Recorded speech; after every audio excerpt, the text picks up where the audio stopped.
be tackled at about the 35. Give him 4 yards there. It'll be 2nd and 6.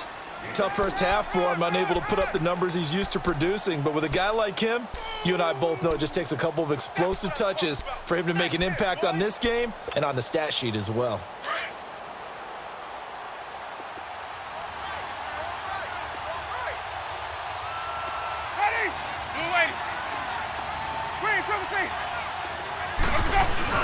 Now a 2nd down throw for Winston. Airing this one out for Evans. And Jameis intercepted a 3rd time. Picked up by the former first-rounder Artie Burns. And he will bring this all the way back out to midfield. So cancel the interception, pass interference. And you know what else gets canceled? The return yardage. Makes the play, but now it's all for naught.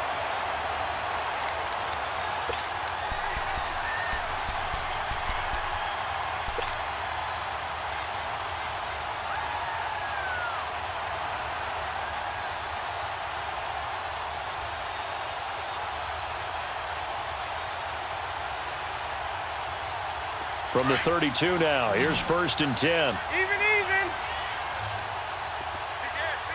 Ready. And they'll keep on the ground with Jones. And he struggles to get a yard here, maybe a yard, down to the 31. I have to think a major focus of the halftime meetings had to be figuring out how to create space for the running game to get operating. Well, what you pointed out to me at half seems accurate. That line has struggled to sustain blocks. Yeah, I would agree with that totally. They've got to focus on staying on their double teams at the first level, make sure that block's secured before they slide off and try and chip someone at the second level. Ready. Here's Winston. Dancing to his left. And a flag comes in as that one falls incomplete. Well, let's see who this is on. So he was past the line of scrimmage when he threw it. And as they say, that's a no-no. Got to be able to understand where you are on the field and not cross the line before throwing the ball downfield. Maybe worse than the loss of yardage, they also lose the down. So now it's 3rd and long.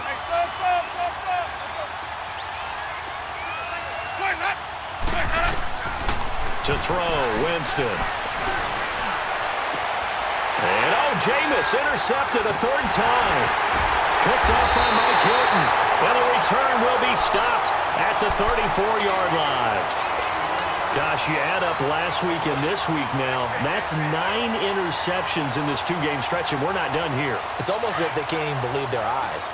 Or maybe, partner, is the confidence level in him so high that they believe he'll get out of it and make plays for them to win a game. Well, they've said they believe in him. That's being tested right here. Bell. And he'll get this up to about the 40. Give him 5 on the carry there, and it'll be 2nd down. Well, they did throw interceptions on their last 2 drives, so no surprise at all they decided to start it with a running play. I'm actually a little bit surprised, though, that they got as much out of it as they did. Yeah, decent little gain. Puts them in a pretty good spot for 2nd down.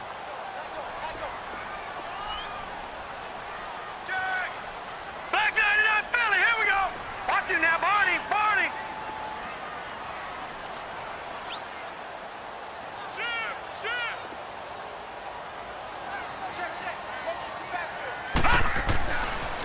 They'll go again with Bell. Now Bell hit. He lost the football. And it's picked up by the Buccaneers. And he'll take it into the end zone. Touchdown, Tampa Bay. So a big turn of events there. This defense makes the play. They return it for the score, and now they have the lead. So much for ball security for the offense. Playing with a lead in the second half. They give the ball up, and all of a sudden they're behind. Big-time fumble. And it's no good. It has not been his day. That's the 2nd extra point he's missed so far.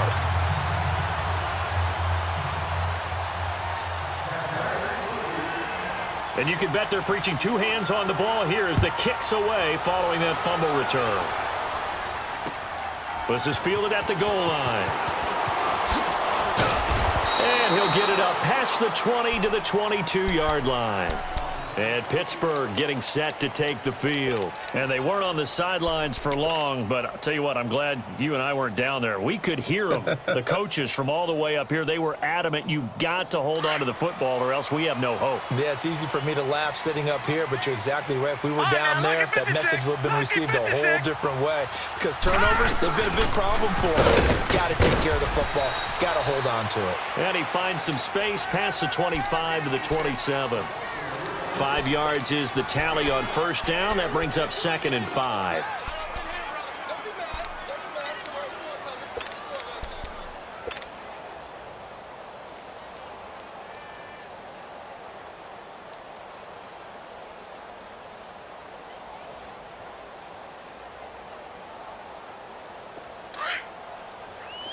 No. Check. Patriot.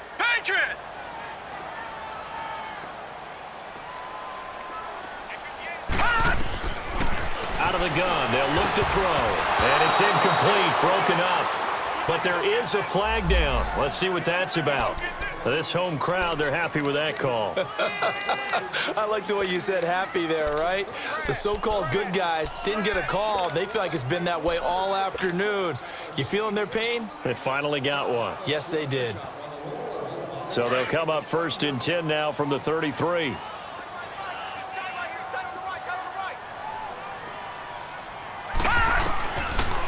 To throw now on first down. And it's a short one here, complete to the tight end. The completion good for 3, and it's 2nd down. And, partner, I think that was a great example that not all tight ends are created equal because everything was right. Got the completion, but he's not one of the more dynamic guys in the league. So even though he caught it, couldn't turn it into much more.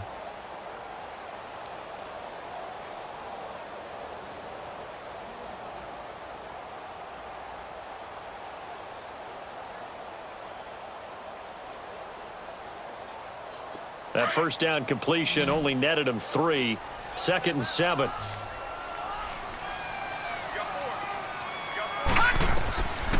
Now they'll throw here out of the gun. And he's going to lose yardage here. As they will switch ends as time is run out on this 3rd quarter of play. Back now in Pittsburgh. It's the Steelers with the football, but trailing here as we get going in quarter number 4.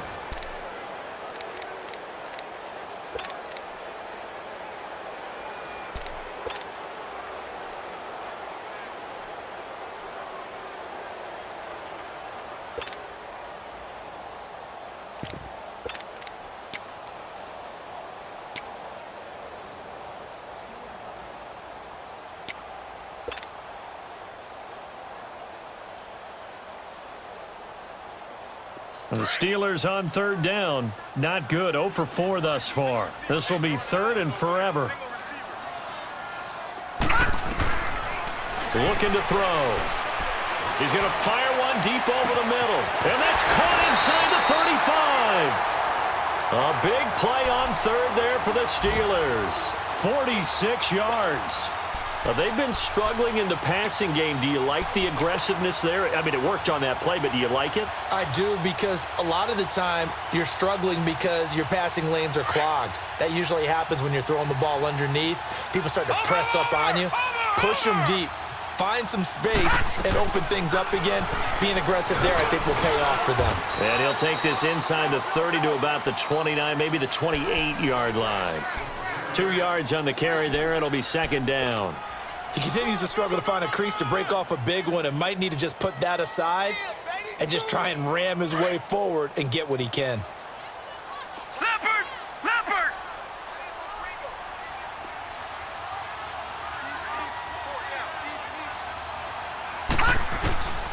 They're going to look to throw. He's going to go up top for the end zone. And both guys were there, but it falls incomplete. There's definitely contact there, but it's the 4th quarter of a kind of tight game, and sometimes the officials just say, let them play. Kind of like your mom used to, you and your brothers, just take the broom to you and send you out to the backyard and tell you to settle it yourselves. I like that, yeah. There was contact. I don't know, like you said, enough to warrant the flag. It was close, though. And the Steelers on 3rd down. Just 1 for 5 to this point. This is 3rd and 8.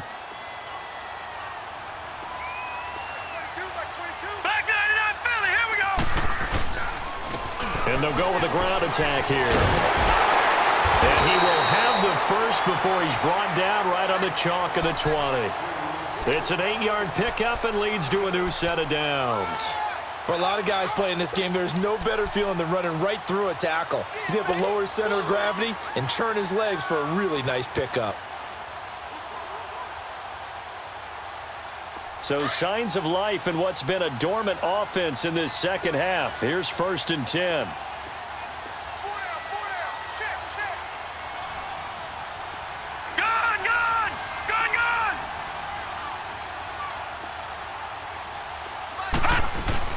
Now a play fake here on 1st down. And down he goes. A Buccaneer sack.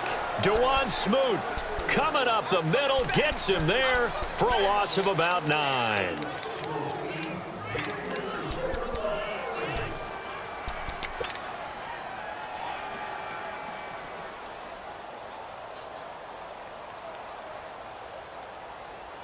After the sack, it's 2nd and 19, and the road gets a bit tougher from here.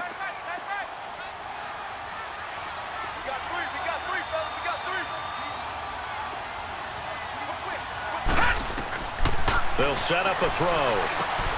A screen to Bell. A good pickup there, 13 yards as they get closer for 3rd down.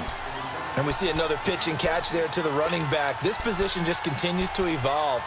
They become just as critical to the passing attack as a lot of receivers, tight ends, because their ability to make people miss in the open field can really generate big plays for an offense. One of the bigger plays in the game thus far, and the crowd getting into it as we come up on a big 3rd down. Back to throw here. And he took the contact as he was throwing it, and the ball drops incomplete. Not only was the call spot on, how about the execution of that defense right there? Zone was absolutely locked up tight. He was trying to force it in there on 3rd down. But if there's a time to force it, he felt right. 3rd down, you got to try and find something. There's nothing available there for him. So on 4th down, out trots the kicker in a big spot here. A 33-yarder from the left hash. And Forbath will put this one through, and that'll bring him back within a point. So with that field goal, this one's now back within a field goal. Maybe not the ultimate result they wanted, but gets them that much closer. This game is unfolding like a really good book, isn't it? Because I feel like there's a few more plot twists yet to be revealed, but this one is over. And he's able to get it up close to the 35, but hang on here. Penalty marker down, and this one might be going the other way. So the special teams penalty cost some yardage there as they come out on 1st and 10.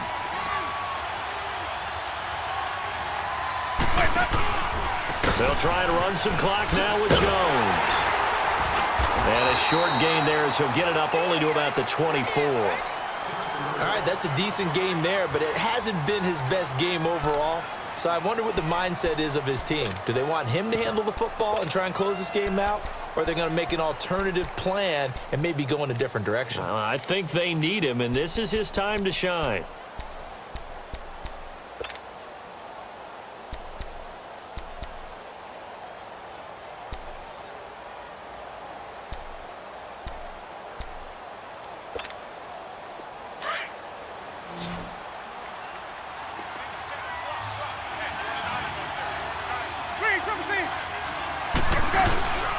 Again, it's Jones.